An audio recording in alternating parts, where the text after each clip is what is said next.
Queria saudar também Fernando Chioca, diretor do Instituto Ludwig von Mises Brasil, que é um instituto, ele vai explicar aqui o que propõe o Instituto Ludwig, mas vai falar também sobre a questão que diz respeito ao seu imposto. Como é que ele enxerga o imposto e tem um movimento que ele faz, lógico que com outros empresários. Quem conhece a Associação Comercial de São Paulo conhece o Feirão do Imposto, em que eles mostram o produto. Por exemplo, está aqui essa caneta, digamos que ela vai custar R$1. Aí mostra lá, ó, só de imposto essa caneta tem 45 centavos, porque o preço da caneta mesmo é 55 centavos e tem lá explicado. Agora, você já imaginou comprar a caneta que custava R$1 por 55 centavos, que é o preço que ela custa mesmo, ou seja, descontado o imposto? Ele vai nos falar a respeito do tema Xará. Fernando Chioca, é um prazer recebê-lo. Prazer é meu, Fernando, e a gente vai não só mostrar o preço do produto, mas a gente vai vender também, vamos vender gasolina sem o preço do imposto nessa sexta-feira. Ah, então, e boa noite que eu quero ouvir. Não, vou até anotar o endereço aí do posto de gasolina para encher o tanque dos carros da família toda. Sobre a questão da CPI do Cachoeira.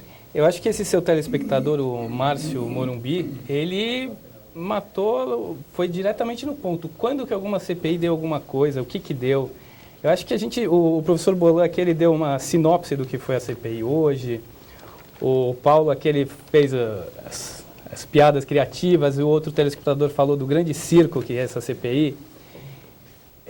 Eu não estou acompanhando esses personagens, não quero saber quem mais eles são, não sei quem é Cachoeira, não sei quem depois, quem não depois. Eu acho que o que está precisando é uma mudança institucional. Vai acabar essa CPI? Daqui a um ano vai ter outra, daqui a outro ano vai ter outra. Isso não vai acabar nunca.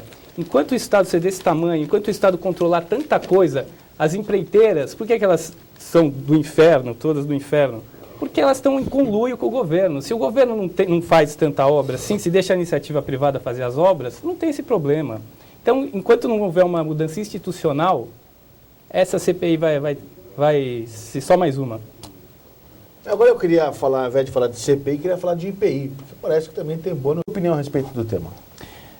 Voltando aos comentários dos dois convidados aqui, o que o professor Bolan falou é que o governo é reativo, não é ativo. E a Paula leu a notícia, falou que o governo tomou essa medida para estimular o consumo e estimular a economia. Por que ele não faz isso sempre?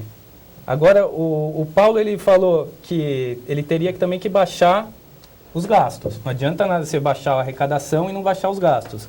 Realmente, mas eu acredito nessa medida que essa é a única coisa que o governo pode fazer para estimular a economia. Mas não uma vez ou outra, baixar de verdade. Não, cortar tudo. A gente não precisa pagar imposto para nada. O professor Bolan ele terminou o comentário dele falando que a gente tem que criar condições para o empresário, para o empreendedor empreender, mas tem que ter a infraestrutura, tem que ter a escola. Por que não deixar o empreendedor empreender nessas áreas também? Por que não investir em portos, em estradas? Isso aí tem que ficar também na mão da livre iniciativa. O governo não sabe fazer nada, ele faz tudo pior que a gente. Tudo pior que o setor produtivo. E mais caro. E mais caro. Agora, o nosso protesto, que a gente vai fazer sexta-feira, aqui no posto da Avenida Sumaré, a gente vai vender a gasolina a R$ 1,26. A gasolina no posto custa R$ 2,69. É o preço que se você for agora lá, na bomba está R$ 2,69. A gente vai vender sexta-feira, das 9 da manhã a 1 da tarde, 5 mil litros de gasolina com preço sem imposto, que o imposto sobre a gasolina é 53%. 53% do que você paga vai mais de metade vai para o governo? Mais da metade vai para o governo. Mas isso eu não estou entendendo. Eu queria te consultar o professor Valmir Bolan. Como é que os países produtores de petróleo, como por exemplo a Venezuela, que é um país, não é do Oriente Médio, é um país da América Latina, o sujeito fala assim, eu vou encher o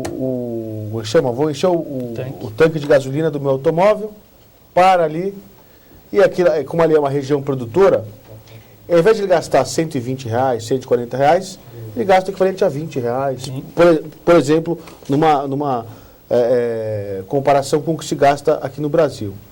Se ele tiver nos Estados Unidos, na região do Alasca também é uma grande região produtora de petróleo. Ele chega lá, daí tipo $2, e aí também enche o tanque. Se ele for para o Iraque, para o Irã, para os países produtores de petróleo, aí sim com pujança ainda maior, os países totalmente dependentes do petróleo, queria encher o tanque, dá 99 centavos de dólar e nós vamos encher o seu tanque. Aqui, você não precisa de $1 ou $20, você precisa de 50, 60 dólares para você poder encher o tanque. Ele está mostrando que só aí mais de metade do dinheiro é de imposto. É isso mesmo? É isso mesmo. O IBPT, que é o instituto que calcula os impostos, ele calculou para esse ano 53,03% de impostos diretos sobre o preço da gasolina. Então a gente vai vender a gasolina a 1,26, que é o preço real, é o preço do... É o preço da gasolina, a gente não teria como vender...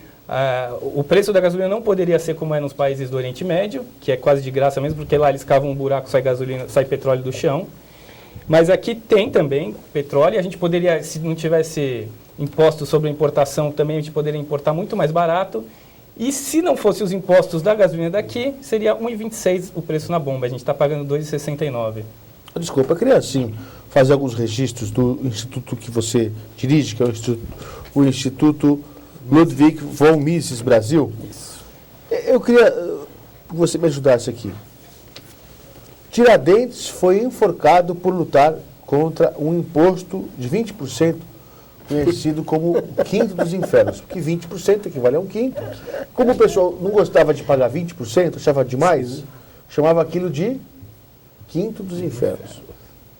Hoje são 40%, ou seja, 2/5 dos infernos. É mais. E mais. Eu quero dizer, e a população, o que faz em relação a isso? Fernando Mauro, veja bem, se você computar os serviços que o governo devia prestar e não presta, como segurança, saúde e educação, os impostos chegam a mais de 50%. Porque, por exemplo, a sociedade gasta com artefatos de segurança, empresa de segurança, carro blindado, trava, câmera, gasta equivalente a 5% do PIB. Então, esse 5% que a população gasta, se estivesse no PIB, o Brasil poderia crescer mais. Mas o governo tem o monopólio da violência, não usa, e cada vez que você compra um produto de segurança, caracteriza-se a bitributação. Você lembrou uma questão importante. Como é que você define o Estado? O monopólio do uso da violência. Não, o Estado tem o monopólio da violência. Essa é a definição de Estado, não é sociologia, não é, professor? Você não pode praticar violência, só o Estado pode. Só o Estado. Então o monopólio da violência. Ele exerce o monopólio de tomador de decisão final e da força num determinado território, e ele é a única instituição que arrecada os seus rendimentos através da força, através do imposto, que é o imposto. Todas as outras pessoas têm que trabalhar, negociar no mercado. São as pessoas do setor voluntário. Se eu quero alguma coisa, se eu quero vender alguma coisa para a Paula, se eu quero vender alguma coisa para a Paula, ela vai ter que concordar que a coisa que ela tem vale menos do que a que eu quero dar para ela, a gente troca. Voluntário. Governo não, o governo vai lá e toma de você. Quem mais que faz isso na sociedade? Os ladrões. Os ladrões tomam. Os ladrões, não é um exagero. Uma observação. Não é um exagero. O imposto é a tomada, a força da nossa propriedade. E é a mesma coisa que os ladrões fazem. Imposto é a mesma coisa que roubo. Olha aqui, quer ver? Tá certo. Peraí, deixa eu só... Ok. Fernando Choca, sua opinião a respeito do tema. Eu acho que esse negócio de prescrever crime é um absurdo. Nenhum crime devia ser prescrever. Não só esses que você falou, ou de estupro. Por que vai prescrever? Não tem cabimento, não tem lógica. Alguém cometeu um crime, continua sendo criminoso, passando 1 segundo depois, 1 ano depois, 10 anos, 100 anos depois, continua sendo um criminoso. E se ficou impune, continua impune, tem que ser punido. Eu acho um absurdo isso. E agora, quer que eu responda a pergunta agora? Vamos continuar? Pode responder. Por que o preço não abaixa quando abaixa a CPMF? 0,38 a CPMF, não é isso? Na época, a CPMF... O telespectador perguntou o seguinte, a CPMF caiu. Sim. Porque também cair 0,38, também é o seguinte, você vai pagar, ao invés de pagar R$100, vai pagar 99,62.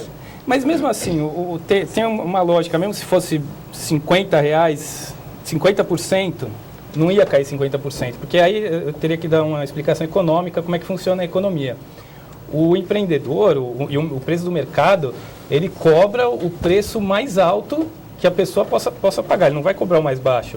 Então, se o preço já está estabelecido, ele foi distorcido já pelo imposto e está estabelecido num certo padrão, não é porque vai tirar um imposto que vão repassar isso diretamente para o consumidor, não é.